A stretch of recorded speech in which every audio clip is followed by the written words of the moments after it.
आज दोस्तों तो हम पढ़ेंगे अध्याय 3 और इस लेक्चर में अपन धारा 53 से आईपीसी की जो है और 75 तक पढ़ने का प्रयास करेंगे, पूरा का पूरा की 75 तक जो है हमारा क्लियर हो जाए। तो सबसे पहले पढ़ेंगे दंडों के विषय में। धारा 53 दंड। तो दंड कितने प्रकार के होते हैं, ठीक है, तो ये बताया गया। पहला प्रकार है मृत्युदंड, जिसमें फांसी दी जाती है। दूसरा प्रकार है आजीवन कारावास, ठीक है, आजीवन कारावास और 20 साल का हो या 25 साल का, 30 साल का, 5 साल का, 2 साल का, ये दोनों कारावास अलग होते हैं। आजीवन कारावास अपने आप में आजीवन कारावास है, इसमें जो है कोई वर्ष का प्रावधान नहीं होता है। मृत्यु आजीवन कारावास। कारावास जो 2 प्रकार का होता है, कठिन कारावास अर्थात कठोर श्रम या सादा। जब कठिन कारावास किसी व्यक्ति को बोला जाता है तो वो क्या होता है, उसमें काम करना पड़ता है, और सादा कारावास में काम नहीं करना पड़ता है, ठीक है। 5वां है संपत्ति का संपहरण और 6ठा है जुर्माना, ठीक है। तो इसमें जो तीसरा कोड़े मारने की सजा थी, तो मिट्ठू बनाम पंजाब राज्य में जो है कोड़े मारने की सजा को समाप्त कर दिया गया कि कोई जो है कोड़ा मारने की सजा अब नहीं दी जाएगी। तो मृत्यु आजीवन कारावास जो 2 प्रकार का होता है, कठोर और सादा, और संपत्ति का संपहरण जुर्माना। इस तरीके से 5 प्रकार के जो है अब दंड भारत में प्रचलित हैं, ठीक है। अब आती 53 का निर्वासन के प्रति निर्देशों का अर्थ लगाना। तो ये बिल्कुल भी जो है पढ़ने लायक सेक्शन नहीं है, फिर भी मैं आपकी जानकारी के लिए बता दूं कि जो पहले निर्वासन होता था, कार्य पानी की सजा जिसको बोलते थे, ठीक है, कि जीवन भर के लिए रंगून भेज दिया करते थे। तो अब मान लो उसके स्थान पर क्या आजीवन कारावास हो गया है। 5 साल के लिए जो अगर मान लो कार्य पानी की सजा होती तो 5 साल का कारावास ऐसे बदल गया है, उसको कोई इम्पोर्टेंस नहीं है पढ़ने की, ठीक है। अब ये है कि मृत्यु दंडादेश का लघुकरण किया जा सकता है कि नहीं। किसी को फांसी मिल गई तो उसका लघुकरण किया जा सकता है कि नहीं। तो इसमें 54 बात करती है, हर मामले में जैसे मृत्यु का दंडादेश दिया गया, उस दंड को अपराधी की सम्मति के बिना भी समुचित सरकारी संहिता द्वारा उपबंधित किसी अन्य दंड से लघुकृत कर सकेगी, ठीक है। अगर किसी व्यक्ति को मृत्यु दंड का दंड प्राप्त हुआ है, ठीक है, और जिसको दंड बोला गया है, ठीक है, जिसको क्या है दंड बोला गया है कि तुम्हें भैया फांसी दी गई है, अगर उसकी सम्मति भी ना हो, वो कहे भी कि हमें फांसी पर चढ़ना है, तो भी चाहे तो सरकार, समुचित सरकार यानी केंद्र सरकार या राज्य सरकार जो भी उचित हो, मृत्यु दंडादेश का लघुकरण कर सकती है और उसे कोई भी सजा जो है दे सकती है, अगर गवर्नमेंट चाहे तो। ये गवर्नमेंट के पास जो है इतना राइट है। बाकी वो अलग चीज़ें हैं कि वो खुद चाहे बचना तो सुप्रीम कोर्ट में अपील करे, पहले हाई कोर्ट में करे, फिर सुप्रीम कोर्ट में करे, ठीक है, फिर राज्यपाल के यहाँ जाए, फिर राष्ट्रपति के यहाँ, फिर SLP में सुप्रीम कोर्ट के यहाँ आए, ठीक है, उसके बाद राष्ट्रपति जो भी चाहे तो कम कर सकता है। लेकिन यहाँ पे ये है कि वो चाहे वो सहमति दे चाहे ना दे, तो भी सरकार चाहे तो उसको फांसी की सजा कम कर सकती है। आजीवन कारावास के दंडादेश का लघुकरण, तो ठीक है, आजीवन कारावास के दंडादेश का लघुकरण भी जो है कर सकती है सरकार बिना उसकी अनुमति के। लेकिन जब आजीवन कारावास का लघुकरण किया जाएगा तो फिर 14 वर्ष से ज़्यादा की सज़ा नहीं दे सकते हैं आप, ठीक है। 12 की दे दो, 10 की दे दो, अगर आपको उसका लघुकरण करना है तो, ठीक है। 14 से ज़्यादा की फिर उसमें नहीं बोलेगी, 15, 16, 17, 18 की नहीं बोल सकती है।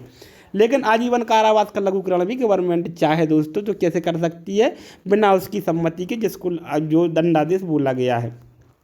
समुचित सरकार की परिभाषा 54-55 में समुचित सरकार क्या होगी, तो जहाँ, ठीक है, जहाँ उन मामलों में केंद्र सरकार अभिप्रेत दंडादेश मृत्यु को दंडादेश है जैसे विषय की जिस पर संघ की कार्यपालन शक्ति का विस्तार संबंधित किसी विधि के विरुद्ध अपराध के लिए है, तथा उन मामलों में राज्य सरकार की जिसके अंदर अपराधी दंडादेश हुआ है अभिप्रेत है, जहाँ की दंडादेश चाहे मृत्यु का हो या नहीं, ऐसे विषय में जिस पर राज्य की कार्यपालन शक्ति का विस्तार है संबंधित विधि के विरुद्ध अपराध किया, ठीक है, जहाँ सेंट्रल लॉज का जो है उपयोग किया है, ठीक है।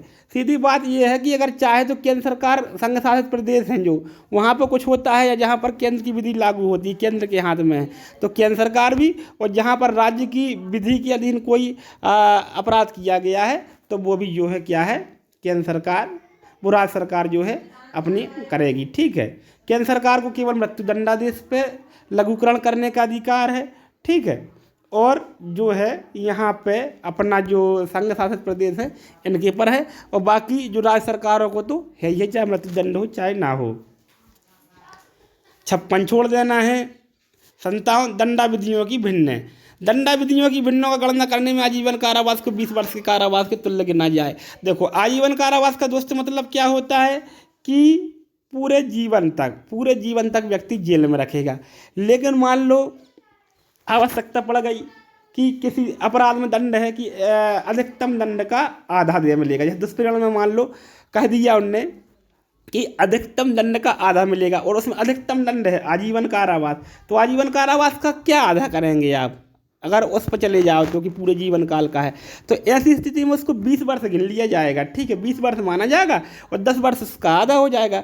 जहाँ लिखा है कि अधिकतम अवधि का 1/4 होगा जाएगा और उसमें अधिकतम अवधि क्या है दोस्तों, आजीवन कारावास, तो 20/4 यानी 5 वर्ष का उसको भोगना पड़ेगा, ठीक है। तो इस तरीके से जब गिनने की बात आएगी कि आजीवन कारावास को कितना गिना जाए तो वो 20 वर्ष गिना जाएगा, ठीक है, ऐसे होता है, ठीक है।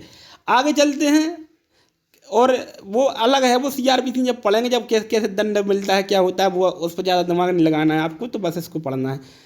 आती है 58-59 भी निश्चित है। 60 आती है दंडाविष्ट कारावास के कतिपय मामलों में संपूर्ण कारावास उसका कोई भाग कठिन या सादा होगा।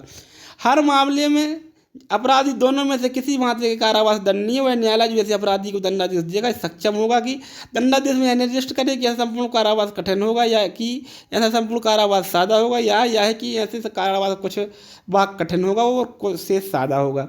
तो कारावास अपन ने पढ़े हैं 2 प्रकार के होते हैं, एक साधारण और एक कठिन। कठिन में काम करना पड़ता है, उसका पैसा भी मिलता है, सादा में नहीं करना पड़ता है। तो ये न्यायालय के ऊपर डिपेंड करता है कि वो लिख दे कि इस मामले में आपको सादा कारावास भोगना है या कठिन कारावास भोगना है या कुछ भाग कठिन कारावास के रूप में भोगना है और कुछ भाग सादे कारावास के रूप में भोगना है। इस तरीके से ये जो है 60 बात करती है।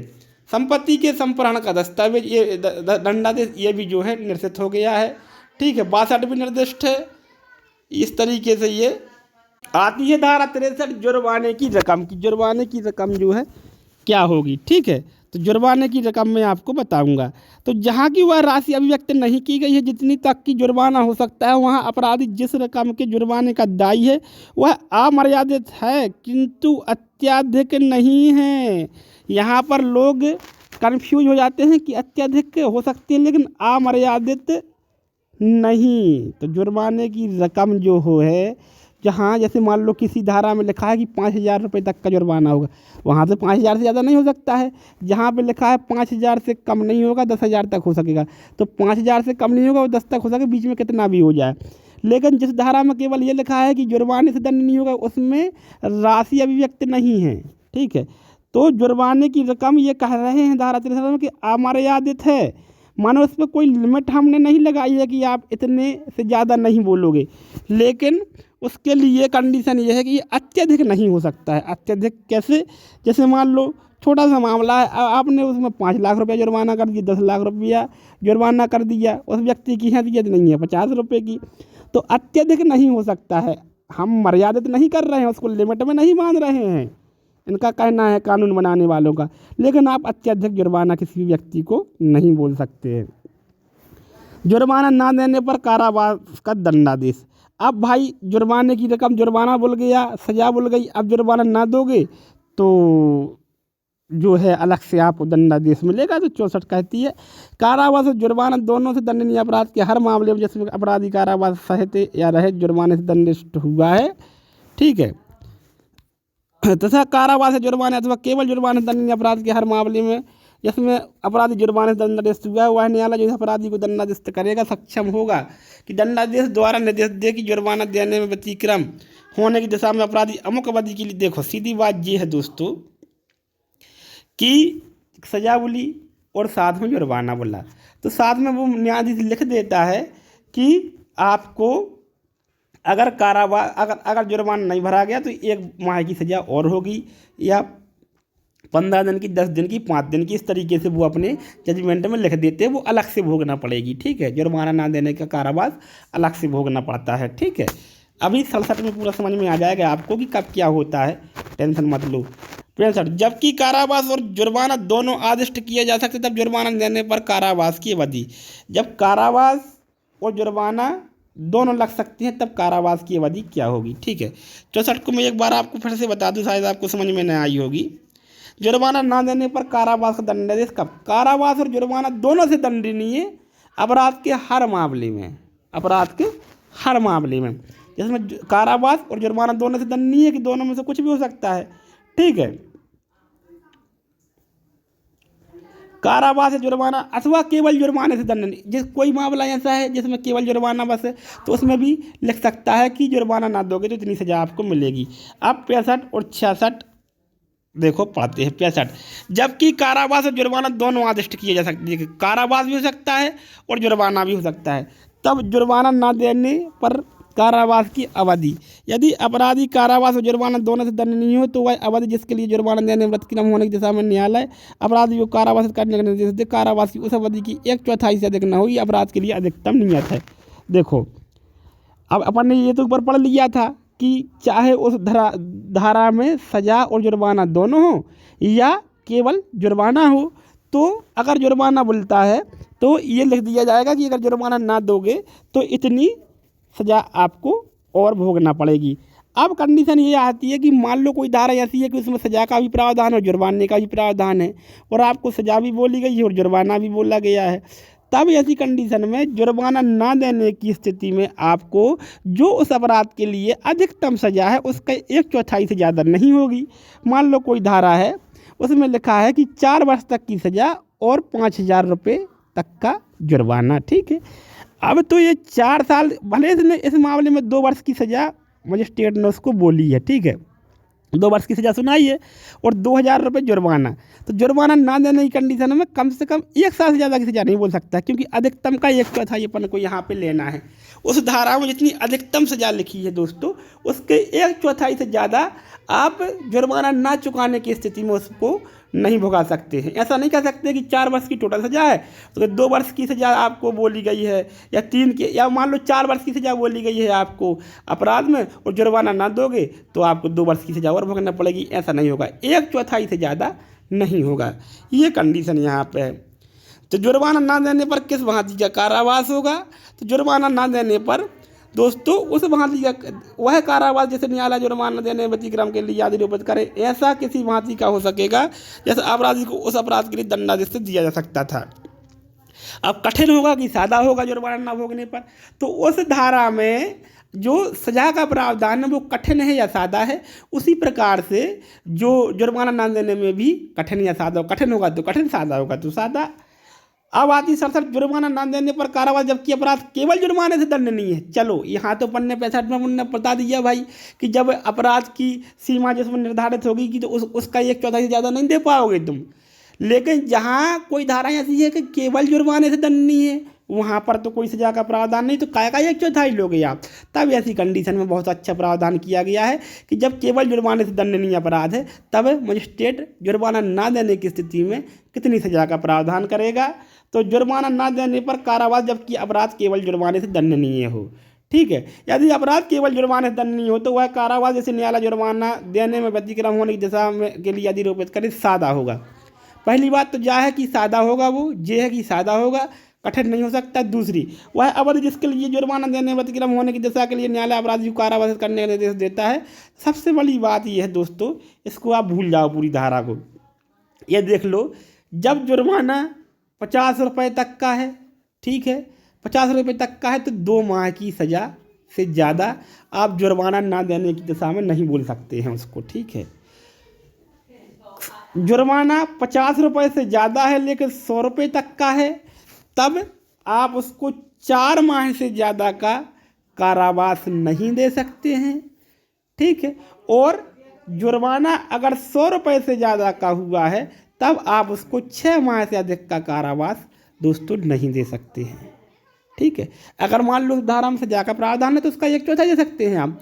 मान लो सजा का प्रावधान नहीं है, केवल जुर्माने का है, तो अगर 50 रुपये तक का जुर्माना है और नहीं दिया जुर्माना तो 2 माह तक की सजा, 50 से 100 तक का है तो 4 माह की, 100 से ज़्यादा का है तो 6 माह की। 6 माह से ज़्यादा का कारावास किसी कंडीशन में नहीं हो सकता है। ठीक है, जुर्माना देने पर कारावास का पर्यावसान हो जाएगा। कोई व्यक्ति को 2 माह की सजा बोल गई है, वो जब भी जुर्माना दे देगा तब वो छूट जाएगा, कोई दिक्कत की बात नहीं है। 69 कहती है जुर्माने के आनुपातिक भाग के दे दीजिए ना कि जैसे हम कारावास का पर्यवसान। तो इसको मैं 69 को आपको बताता हूँ। ये कहती है कि अनुपातिक भाग में मान लो किसी को 100 रुपये का जुर्माना हुआ और 4 माह की सजा हुई, ठीक है।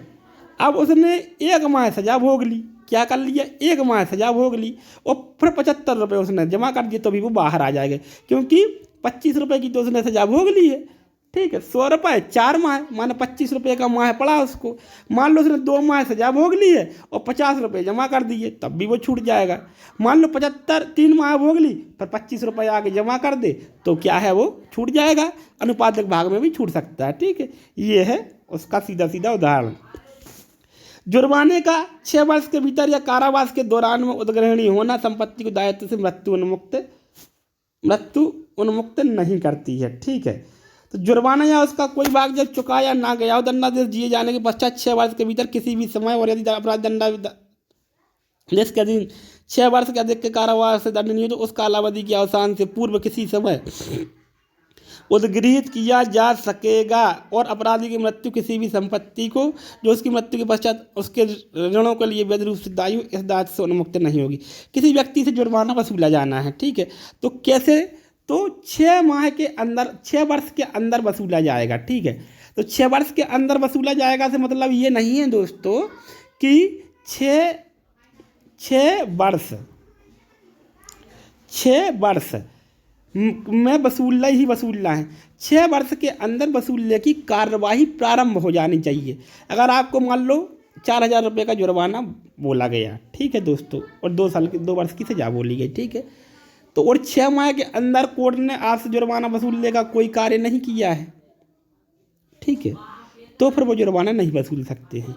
और अगर जब 6 वर्ष से ज़्यादा की सजा है, मान लो 10 वर्ष की सजा बोली, तो ठीक है, तो 10 वर्ष के अंदर वसूलने की कार्रवाई प्रारंभ करनी होगी, उसके बाद नहीं कर सकते। ये है 6 वर्ष के पहले मान लो उनने आपकी कार्रवाई क्या कर दी, शुरू कर दी, और आपकी मृत्यु हो जाती है मान लो, तो आपके जो आपके विधिक वारसान आएंगे जिनको वो संपत्ति मिलेगी, वो उनको जो है ये भरना पड़ेगा, ठीक है। ये हो जाता है। 71 कई अपराधों से मिलकर बने अपराध के लिए दंड की अवधि। जब कई छोटे छोटे अपराधों से मिलकर एक अपराध, इसको संचयी विधि का सिद्धांत भी कहते हैं दोस्तों, संचयी विधि का सिद्धांत भी कहते हैं। कई अपराधों से मिलकर जब एक बड़ा अपराध बनता है और उसी का भाग होता है, तो ये माना जाएगा कि उसने वही अपराध किया है। जैसे मैं आपको सीधा सीधा कैसे समझा देता हूँ, सीधा एग्जाम्पल से। एक व्यक्ति ने किसी अन्य व्यक्ति को 50 डंडे मारे, क्या कितने मारे, 50 डंडे मारे, ठीक है, 50 डंडे मारे और उसका हाथ टूट गया, ठीक है, उसका जो है हाथ टूट गया। तो अब ये है कि 50 डंडों की अलग अलग सजा नहीं बोलेगी उसको, उसका फ्रैक्चर हो गया है तो 325 में वो चला जाएगा, तो 325 की एक ही सजा बोलेगी। चलो इसको पढ़ लेते हैं। 71 जहाँ कोई बात जो अपराध ऐसे भागों से जिनमें कोई भाग स्वयं अपराध है मिलकर बनी है, वहाँ अपराधी अपने ऐसे अपराधों में से एक से अधिक के दंड से दंडित न किया जाएगा जब तक कि ऐसा व्यक्ति अभिव्यक्ति रूप से बंधित ना हो। जहाँ की कोई बात अपराधों से परिभाषा दंडित करने वाले की समय प्रवृत्ति विधि की 2 या अधिक पृथक परिभाषा में आने वाला अपराध है। देखो सीधी सी बात है, तमाचे, किसी ने कहा कि मुझे 1 थप्पड़ मारा, 1 थप्पड़ में भी 323 लगेगी और 5 थप्पड़ में भी 323 लगेगी। 323 जो है नहीं लग सकती है उस व्यक्ति पर, ठीक है। हाँ, अगर मान लो उसका हाथ पैर टूट गया तो एक 323 हो जाएगी और साथ में एक क्या हो जाएगी, 325 हो जाएगी, ठीक है, ये अलग अलग हो जाएंगी।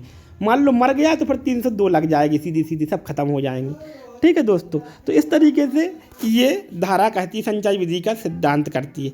अब जैसे मान लो उन्होंने कहा कि हमें चाकू से वार किया, ठीक है, और 20 चाकू मारे और व्यक्ति बच गया, तो ये 307 हो गया, ठीक है, कि हम जान से मारने का प्रयास, तो 20 307 नहीं लगेंगे उस पर, एक ही 307 लगेगा। ये 71 कहती है, ठीक है। मारा, चलो 5 राउंड फायर किए गोली के, तो क्या एक व्यक्ति पर 302 चला दोगे आप? नहीं, एक ही चलेगा। उसका परिणाम देखा जाएगा कि सारी चोटों का परिणाम क्या हुआ है। आगे आती है 72 कई अपराधों में से एक के दोषी व्यक्ति के लिए दंड जबकि निर्णय में यह कथित है कि यह संदेह है कि वह किस अपराध का दोषी है। तो दोस्तों 72 को मैं आपको बता दूं, धारा 72 ये कहती है कि जब एक व्यक्ति पे, सुनो इसको पढ़ लेते हैं नहीं तो आपको समझ में नहीं आएगी। जब उन सब मामलों में जिनमें यह निर्णय दिया जाता है कि कोई व्यक्ति उस निर्णय में निर्दिष्ट कई अपराधों में से एक अपराध का दोषी है, किंतु यह संदेहपूर्ण है कि वह उन अपराधों में से किस अपराध का दोषी है। यदि वह दंड सब अपराधों के लिए उपबंधित नहीं है तो वह अपराधी उस अपराध के दंडित किया जाएगा जिसके लिए कम से कम दंड उपबंधित किया गया है। मान लो ऐसी कंडीशन फंस जाती है कि उसने अपराध तो किया है, लेकिन ये अपराध किया कि ये अपराध किया, ये जो साबित नहीं हो रहा है कि उसने भाई 326 की है कि 307 की है, ये क्लियर नहीं हो पा रहा है। लेकिन अपराध तो किया है, हाथ पांव तो तोड़े हैं और धारदार हथियार से तोड़े हैं, लेकिन अब इसको कौन सी धारा लगाई जाए, दंड भी देना है, मामला साबित भी हुआ है, केवल कौन सा दंड देना है ये सब संदेह है, तो फिर कम दंड दिया जाएगा। मान लो एक धारा में 5 साल की सजा है, एक में 3 साल की, तो 3 साल वाली सजा का जो है यहाँ पे प्रावधान किया जाएगा। ये आपकी जो है 72 कहती है। एकांत परिरोध। एकांत परिरोध क्या होता है कि आपको अकेले रखा जाएगा जेल में, एक कोठरी में मतलब बंद कर दिया जाएगा, वहाँ पे आपसे कोई मिलेगा जुलेगा नहीं। तो ये एकांत परिरोध क्या होता है 73 में जान लेते हैं। जब कभी कोई व्यक्ति ऐसे अपराध के लिए दोषी सिद्ध ठहराया जाता है जिसके लिए न्यायालय को इस संहिता के दिनों से कठिन कारावास दंडादेश करने की शक्ति है। कब? पहली बात तो एकांत परिरोध कब बोला जाता है? जब उस अपराध में कठोर कारावास दिया गया, सादे कारावास अगर दिया गया है तो एकांत परिरोध नहीं आपको बोला जाएगा। ठीक है, तो न्यायालय अपने दंडादेश द्वारा आदेश दे सकेगा कि अपराधी को उस कारावास के जिसके लिए दंडादेश किया गया है किसी भाग या भागों के लिए जो कुल मिलाकर 3 माह से अधिक ना होंगे निम्न मानदंड के अनुसार एकांत परिरोध में रखा जाएगा। तो सबसे बड़ी बात है कि प्रश्न पूछ लिया जाए कि एकांत परिरोध अधिकतम कितनी अवधि के लिए हो सकता है, तो 3 माह से ज़्यादा के लिए एक व्यक्ति को कभी नहीं हो सकता है। ठीक है, अब 3 माह भी कब हो सकता है ये इसमें कंडीशन देते हैं। अगर कठोर कारावास 6 माह तक का है तो फिर 1 माह से ज़्यादा का उसमें से एकांत परिरोध नहीं दिया जा सकता है। क्या नहीं किया जा सकता है? 1 माह से ज़्यादा का परिरोध नहीं दिया जा सकता है। अगर 6 माह से अधिक है और 1 वर्ष तक की कारावास बोली गई है तो फिर 2 माह से ज़्यादा का उसमें कठिन कारावास वो एकांत परिरोध नहीं हो सकता है। आप केवल अकेला उसको 2 माह ही रख सकते हो, उससे ज़्यादा नहीं। और जब कारावास 1 वर्ष से ज़्यादा का बोला गया है तो आप 3 माह तक उसको एकांत परिरोध में रख सकते हो, उससे ज़्यादा नहीं। तो कितनी भी सज़ा हो लेकिन एकांत परिरोध दोस्तों 3 माह से ज़्यादा का नहीं होता है, ये आपको याद रखना है। अब एकांत परिरोध की अवधि कैसे होगी, कैसे कैसे भुगाया जाएगा, तो इसको मैं आपको बता देता हूँ। एकांत परिरोध के दंडादेश के निष्पादन में ऐसा परिरोध किसी भी दिशा में एक बार में 14 दिन से अधिक का ना होगा। 14 दिन से ज़्यादा एक बार आप एकांत परिरोध में उसको नहीं रख सकते, उसको बाहर लाना पड़ेगा आपको। ठीक है, अगर मान लो आपने उसको 28 दिन का मान लो एकांत परिरोध बोला है, ठीक है, तो 14 दिन से ज़्यादा आप एक बार में उसको नहीं रख पाएंगे। 3 माह का बोला है तो भी आप 14 दिन से ज़्यादा 1 माह में उसको नहीं रख पाएंगे।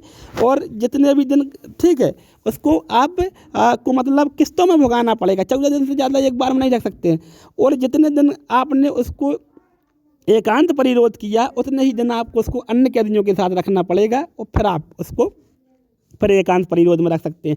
तो कुल मिला के 3 माह से ज़्यादा नहीं होगा और एक बार में 14 दिन से ज़्यादा नहीं होगा। ठीक है, और मान लो 14 दिन आपने उसको रखा काल कोठरी में तो 14 दिन आपको उसको अन्य कैदियों के साथ भी रखना पड़ेगा। मान लो 7 दिन आपने एकांत परिरोध में रखा तो 7 दिन उसको अन्य कैदियों के साथ रखना पड़ेगा, फिर आप फिर से उसको रख सकते हैं, लेकिन 3 माह से ज़्यादा किसी कंडीशन में नहीं। ठीक है, आगे आते हैं। साथ ही यहाँ से एकांत परिरोध की कालावधियों के बीच उन कालावधियों से अन्यून अंतराल होंगे और जब दिया गया कारावास 3 माह से अधिक हो तो तब दिएगा संपूर्ण कारावास के किसी एक मास में एकांत परिरोध 7 दिन से अधिक ना होगा। साथ ही एकांत परिरोध की कालावधियों के बीच में उन्हीं कालावधियों के अन्यून अंतराल होंगे। देखो 14 दिन का अधिकतम हो सकता है, 14 दिन से ज़्यादा का नहीं हो सकता है, लेकिन एक कंडीशन इन्होंने और लगा दी। मान लो इस मामले में 3 माह की सज़ा से अधिक सज़ा बोली गई है। 3 माह से मान लो 1 साल की सज़ा बोली गई, 2 साल की, 3 साल की या 6 माह की बोली गई है, तो फिर 1 महीने में आप उसको 7 दिन से ज़्यादा नहीं रख सकते हैं। 1 महीने में 7 दिन ही रखेंगे, बाकी उसको नहीं रखेंगे।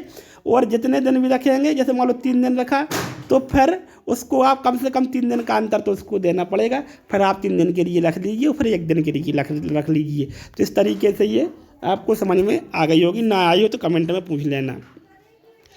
75 कहती है 75 इस लेक्चर की लास्ट धारा है दोस्तों। पूर्व दोष सिद्धि के पश्चात अध्याय 12 या अध्याय 17 के अधीन कतिपय अपराधों के लिए दंड वर्धित है। तो पूर्व दोष सिद्ध जो भी पूर्व में, जैसे मान लो एक मामला आपका सेम का सेम पहले था और दूसरा भी हो गया, तो ये पूर्व दोष सिद्धि के आधार पर आपको जो है दंड दिया जा सकता है, बड़ा हुआ दंड मिलेगा। भारत में के किसी न्यायालय द्वारा इस संहिता के अधीन 12 या अध्याय 12 और अध्याय 17 के अधीन 3 वर्ष या उससे अधिक की अपराध के लिए दोनों में से किसी भांति कारावास दंडनीय अपराध के लिए दोष सिद्ध ठहराने पर उन दोनों अध्यायों में से किसी अपराध के अधीन उतनी ही अवधि के लिए वैसे ही कारावास दंडनीय किसी अपराध का दोषी हो तो वह ऐसे पश्चात आजीवन कारावास या दोनों में से किसी भांति का जिसकी 10 वर्ष तक की हो सकेगी दंडनीय किया जाएगा। ठीक है, देखो कोई अपराध है जो धारा अध्याय 12, ठीक है, अध्याय 12 और अध्याय 17, ठीक है, कि अधीन अपराध करता है, पूरे उसमें कोई भी धारा हो दोनों अध्यायों की, ठीक है, कोई भी धारा हो दोनों अध्यायों की दोस्तों, 3 वर्ष से अधिक का कारावास उसको बोला का अपराध था उसने किया और वैसा का वैसा सेम अपराध करता है उन्हीं में से सेम सजा के लिए, तो फिर उसको आजीवन कारावास तक बोला जा सकता है दोबारा करने में, या 10 वर्ष तक की सज़ा हो सकती है। फिर ये नहीं माना जाएगा कि अब 5 वर्ष की लिखी तो 5 ही वर्ष की 10 की तक की बोल सकती है। इस तरीके से दोस्तों ये अध्याय पूरा होता है। बहुत बहुत धन्यवाद अंत तक सुनने के लिए।